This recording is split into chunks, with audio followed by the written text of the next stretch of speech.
Похвалений Ісус Христос! Вітаю Мінську пілігримку у Буцлаві.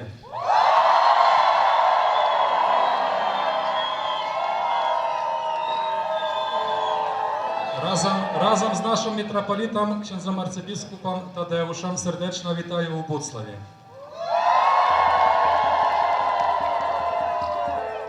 Як дагетуль, самая великая пілігримка. Сьогодні.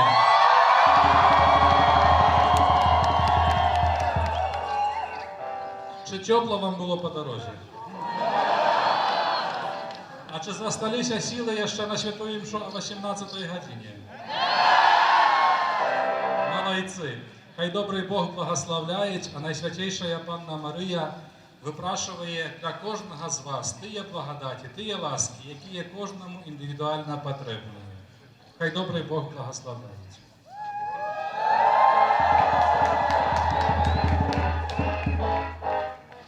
Дякую ректору этого санктуария, нашего национального санктуария у Буцлаві. Ми йшли сюди, ви йшли сюди. Я тільки проважав вас і сьогодні долучився до вас. По дорозі ще одна імша була, але у мене так само було. Пілігримок по Мінську немало. За цей час, весь час був з вами. І хочу передати найлепше пожелання до апостольського нунцію, який був тільки що перед самим виїздом сюди до вас. Мы пришли до этого места, до мети нашей пилигримки, до Божьей Матери Буцлавской. До той, якая володарить на этом месте уже омаль 400 годов. Той, якая бачила різні лоси этой земли. І той, якая давала нам завжди надію на лепше. Навіть у ті тяжкі часи пересліду Костела, пересліду віри, її надія була з нами. Эта надея прогучала в далекой Фатиме. И сегодня мы радуемся свободе веровызнания. Однако новые іншие, тяжкие выклики, тяжкие выпробования перед нами. И мы приходим до Тебе, Божия Мать, выходим в брамы Твоего володарства, Твоего санктуария. Приходим с новой надеей, что Ты и далее будешь нашей Матью, что Ты и далее будешь вести нас до володарства Твоего Сына.